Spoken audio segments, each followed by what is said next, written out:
Voltamos. Segunda parte do nossa API com... GraphQL.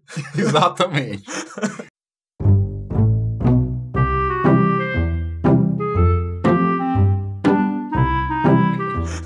Beleza? Então vamos lá construir o resto da nossa API com GraphQL. Para isso, dentro de SRC, eu vou criar uma nova pasta. É isso? Exato. Chamada API. Dentro dessa pasta, eu vou criar um arquivo chamado resolvers.js. Agora, Léo, o que é um resolver?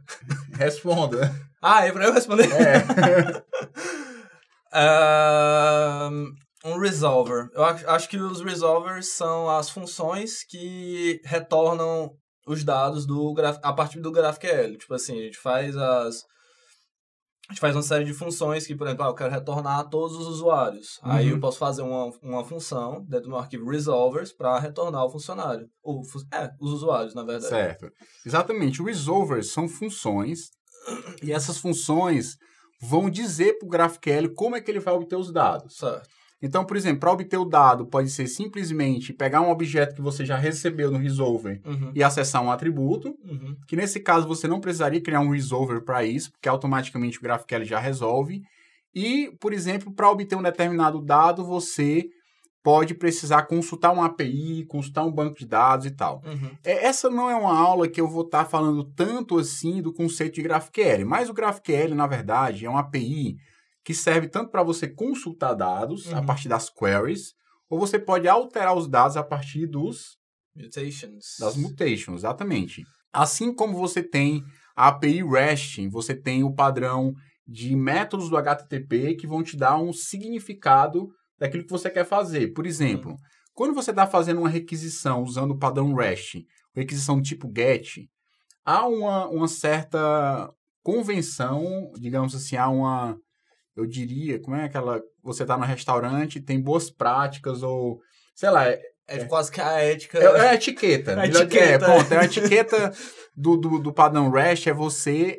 quando fizer uma requisição do tipo GET, você não altera nada no servidor. Você não causa nenhuma alteração que gere impacto no servidor. Do tipo... eu vou mexer no registro do banco de dados, eu vou excluir um registro. Não, você não faz isso...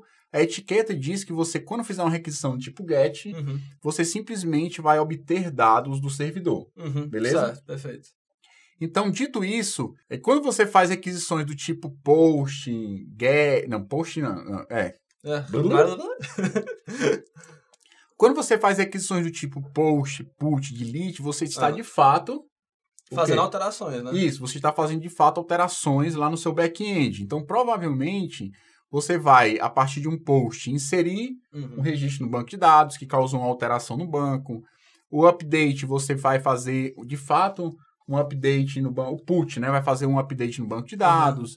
O método delete da HTTP vai excluir um registro do banco de dados. Certo. Então, essa é a etiqueta, digamos assim, de quem está trabalhando com REST. JavaScript gourmet, né? JavaScript gourmet. E a etiqueta no mundo do GraphQL é que se você fizer uma query, você está apenas consumindo dados, certo, obtendo informações do seu back-end, não alterando informações.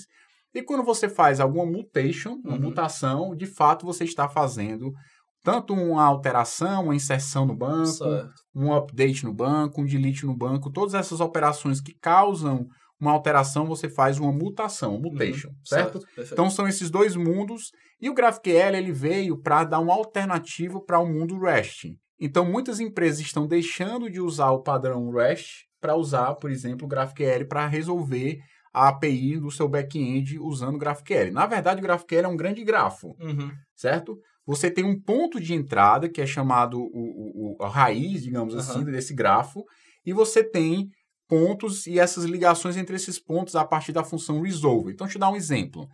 Vamos supor que você tem um usuário, que é um ponto do seu grafo, certo, e esse usuário tem um atributo chamado pagamentos. Certo. Então, no momento que o usuário tem um atributo chamado pagamentos, e esse pagamentos é uma nova tabela no banco de dados, certo, significa que dentro do seu usuário vai ter um resolver, uma função que vai resolver como a partir de um determinado usuário, eu obtenho os pagamentos dele. Certo. Então, provavelmente, a partir do ID do usuário, você vai na tabela de pagamentos e obtém os pagamentos. Dentro de pagamento, vamos supor que tenha informações do cartão de crédito. Então, é um novo nó no seu grafo.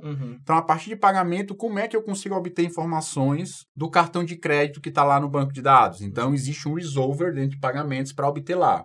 Então, dessa forma, você vai navegando entre os dados, certo? A partir do nó raiz, você pode ter vários caminhos, várias queries e mutations, sim, e aí você vai obtendo, a partir desse grafo, né, como você vai obtendo as informações do banco de dados. Então, você imagina os seus dados como um grande grafo ligado, né, os pontos ligados que são os seus dados e a partir desses pontos vocês podem chegar em outros pontos, entendeu? E aí, dados. E aí meio que também tem aquela coisa que tu até tinha me falado, que, por exemplo, se fosse para fazer num negócio, no caso REST, né, eu quero pegar o usuário e quero pegar os pagamentos do usuário, né, tudo de uma vez. Se fosse no caso REST, eu teria que fazer meio que 2 consultas, né, para poder pegar o usuário pelo ID, vamos supor, e passar esse ID para pegar os pagamentos do cara. 2 chamadas API REST. Exatamente. Com o GraphQL a gente consegue pegar, tipo, isso tudo. A partir de uma única chamada. Exatamente. Né? Outra questão muito importante do GraphQL, diferente do REST, que é até o Arthur ter falado isso, o padrão REST ele é muito fortemente...